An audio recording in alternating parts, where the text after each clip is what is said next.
Hey guys, it's IGFC 101 here yet again with episode 6 of my Football Manager 2011 walkthrough.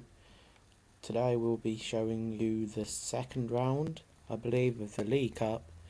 We beat Stevenage in the first round and we have another home tie this time. It is against Premier League Fulham. So with Fulham, the Premier League side is going to be difficult, so I'm really not expecting a win here, even though we are of course in a decent run of form. A draw home to Derby wasn't the best result, but we haven't lost since the opening day, and Fulham aren't the biggest of Premier League sides, so hopefully this should be a good game. And this is a very long episode. I think it's around 17 minutes. So hopefully you don't mind that. If you'd rather for the longer matches like this, I'll cut it down, perhaps do some highlights, or just try and cut out the bits where there's no real action. Because 17 minutes is a long time, and to be quite frank, I'm not sure what I'm going to talk about for 17 minutes, but I'm sure I'll find something. So yeah, today the big news in football was, apart from Celtic, but I do not really care for Scottish football, but well done to Celtic for winning the Scottish Cup. But the main football story was AFC Wimbledon. They've been promoted to the Football League for the first time since they reformed after the Wimbledon moved to the MK Dons, which I think is great for them. I think it's five promotions in 9 years. Something like that, 5 and 9 years, which is a huge achievement for them, and it'll be good for them to be in the league next season. Hopefully, maybe it's in the next season if they can get another promotion. It'd be AFC Wimbledon versus MK Dons, which I think would be a great match. That could have happened in this season's FA Cup, but unfortunately they both lost their replays. So that'd be a really good match, but that's the big story. A good penalty shootout. You can't beat a good penalty shootout. And I don't want to spoil it for you guys, but this match does indeed go to penalties. I'm sure you've already seen that by the title. But this match does go to penalties, and I don't have the best record at penalties. I don't know if it's just Ipswich. I can't remember the last time Ipswich won a penalty shootout. But yeah, so this match does go to penalties, and we'll see if we can get through. But as this is the League Cup, I thought I'd talk about Ipswich's run in the League Cup this season. Ipswich made it into the semi-finals against Arsenal, which we held for about 150 minutes, so 2.5 hours. We didn't concede. We won the first leg 1-0, which was a huge achievement. No one gave us a chance, but we played ever so well in the first leg at home, which we won 1-0 due to Thomas Priskin goal. So that was a huge boost, especially it was a dire season. Roy Keane had just been sacked. Paul Jewell was about to be confirmed, and it was a great win. And that was weird because that was a few days previous. We'd played Chelsea in the third round FA Cup at Stamford Bridge, and we'd lost 7-0. So to go from 7-0 against Chelsea to beating Arsenal was a magnificent achievement. Shame the semi-final wasn't only one-legged as we would have gone through, but it was a great effort to get to the semis.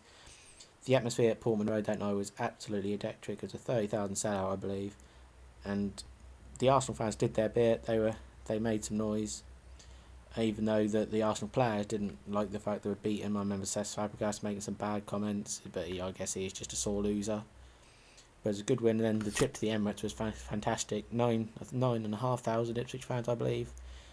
So, and we held on for an hour in that game before Nicholas Bentner somehow managed to produce a bit of magic, which of course had to happen against us. Arsenal fans are not. One of my best friends is an Arsenal fan, and he absolutely hates Nicholas Bentner, but he produced that bit of magic. So we held on for 60 minutes. They went on to win 3-0 in that leg. Of course, Fabregas had to score. But it was a lovely stadium. Definitely the nicest club stadium I've been to.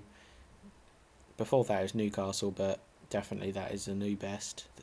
So yeah, the run before that would beat West Brom in the quarter-final, so another Premiership team that would beat.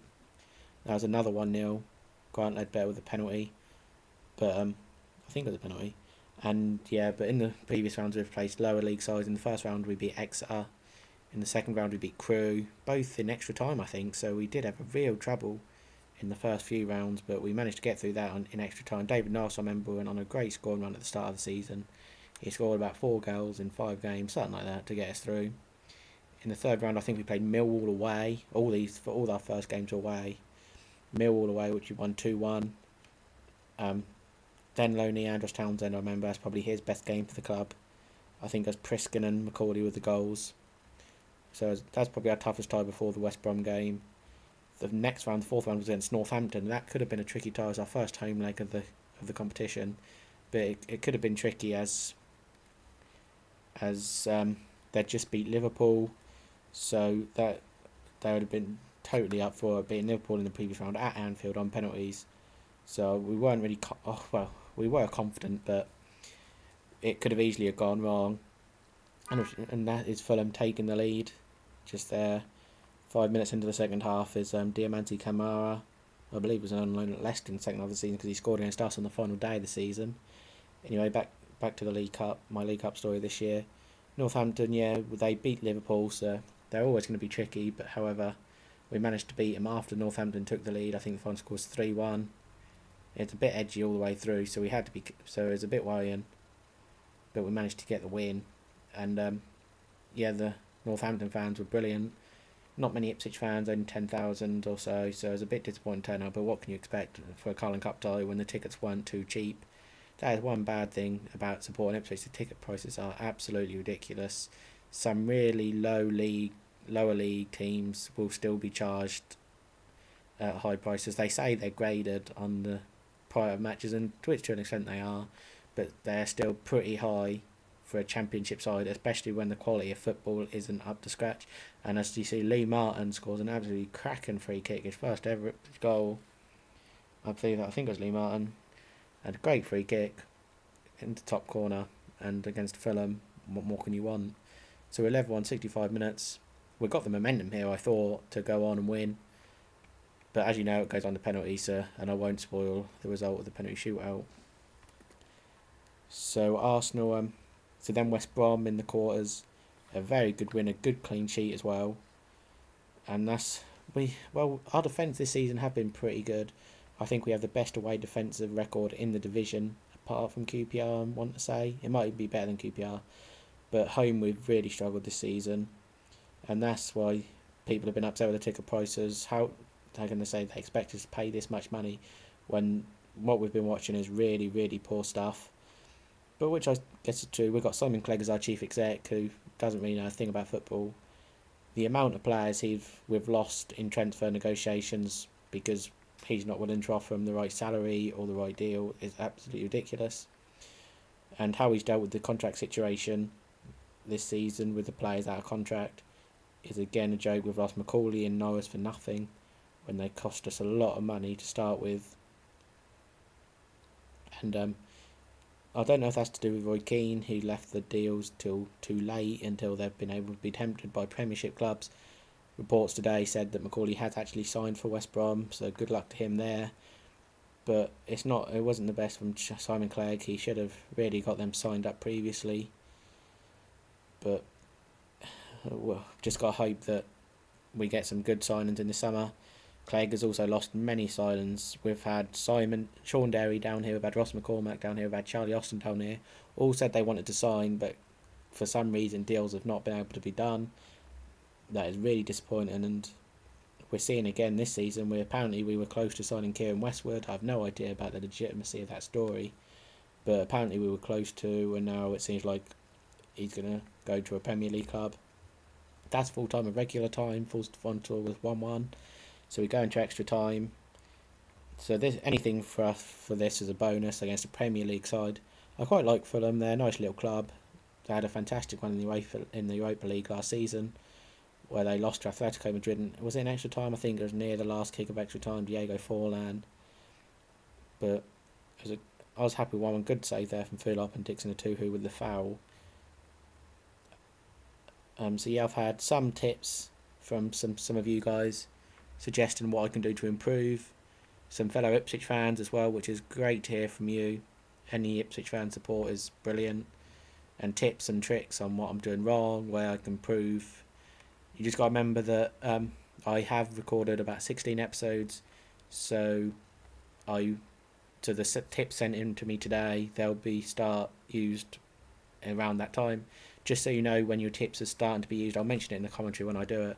But the next match upcoming that I've got to record is Swansea away, so but it's not for some time yet. So when you'll know that when I'm starting to use your tips, as that'll be the Swansea away match.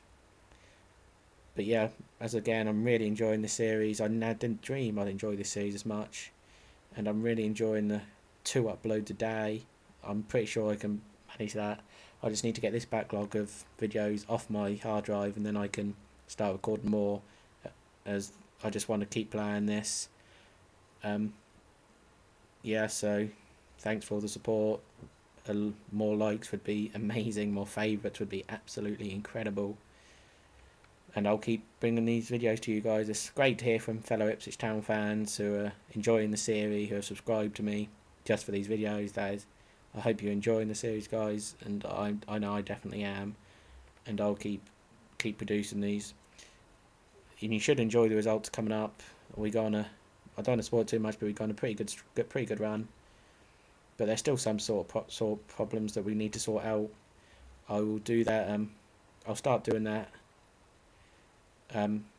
I'll point out the problems in the later episodes when we come to them, and hopefully you guys will be able to help me out with them. A couple of them have already been answered by some supporters of this series. Help me out with my defensive issues, which is going through the series going to be a problem. And that always is with Ipswich. Being an Ipswich Town fan, you know that you're going to have defensive issues. So yeah, we're coming towards the end of extra time. As you saw there, I was just looking to see what penalty takers I know it's a bit early, as I got lucky there that Gira put that wide. But I was just looking to see what attribute penalty takers I got on the bench. The important stats for your penalty takers are, I believe anyway, of course, is penalty taking ability, but also composure. I think is very important. As if they haven't got composure, how they did not score there, I do not know. It was getting really tense. I mean, it's a long game. You didn't want to lose after such a long effort. But for Tuhu with another foul there. But yeah, so penalty taking and composure is something that is what you really need to look forward to. Maybe I'll do a video later in the series explaining what attributes are required for each different position. That is where I feel my best skill is finding players maybe not so much known as to find in like lower leagues. I like looking at the foreign leagues, looking for those players. I mentioned earlier I was good at finding regens, but that is pretty easy to do, because if you've got a good scout, they'll definitely help you out. But I guess it's looking at the right club. But maybe if I go into later series like season 3 or 4, then that's when I'll start be able to give you guys tips on the scouting network of youngsters. I often use the Neo Seekers for Football Manager forums. They have some great links on regen dates of when each country's regen players they're created, because each country's regens are created at different times. So that's what I use to know when to look for younger players. That is really useful. If I can remember, I will put a link to that page in the description, as it is really useful for you guys. It's useful for anyone, especially as you're looking to build a young side. That is one of the most exciting things for me. I like to build young sides. That's probably why in the Premiership I'm not as big a success, especially with teams like Manchester City and Manchester United. I like to buy younger players rather than experienced, already developed players. Here I'm picking my penalty takers just purely on the penalty taken aspect. In the Championship, composure is normally round about the same. So in the lower leagues where composure is more of an issue, as the players in this level are normally pretty composed. So yeah, so we've got Ledbetter, Scotland, Ballard, Capo, Martin, and OD. Hopefully we won't need OD. I think his penalty taken is 11, so hopefully we won't need that. But yeah, penalty shootout. Ipswich doesn't have the best record at penalty shootouts. I really can't remember us winning one while I've been supporting. I remember losses to MK Dons, to Peterborough in the League Cup. They were quite recently, but there've been more about. So yeah, here we go, the penalty shootout. Diamante Camara is the first one to step up for Fulham against Martin Phillip.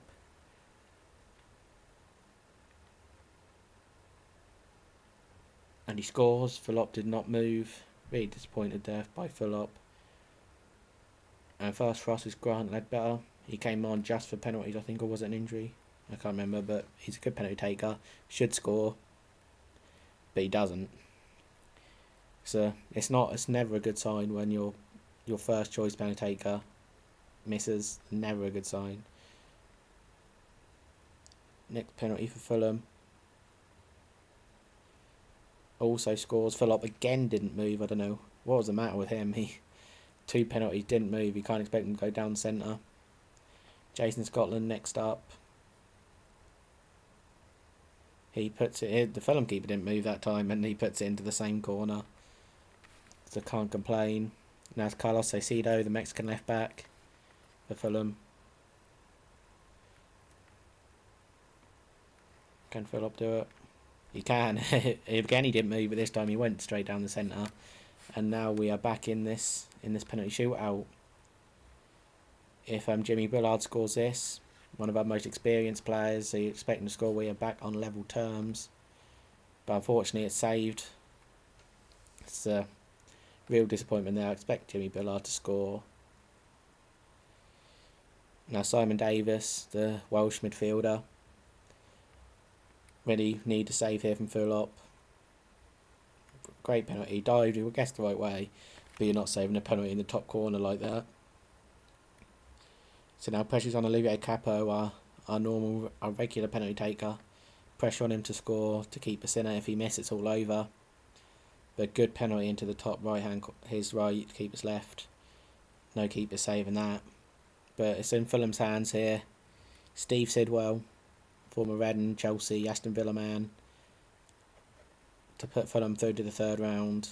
Can Phillip save it? He can't. It's a disappointing penalty defeat. 4-2 on penalties. Real disappointing. It'd have been nice to get through the third round, but not to be. So I hope you enjoyed this episode. It's been a really long episode, over 17 minutes. I hope you don't mind this length. Again, let me know if you do. I'll cut it down. A like would be great, and I'll see you in the next episode when we're back in the league. See you later, guys.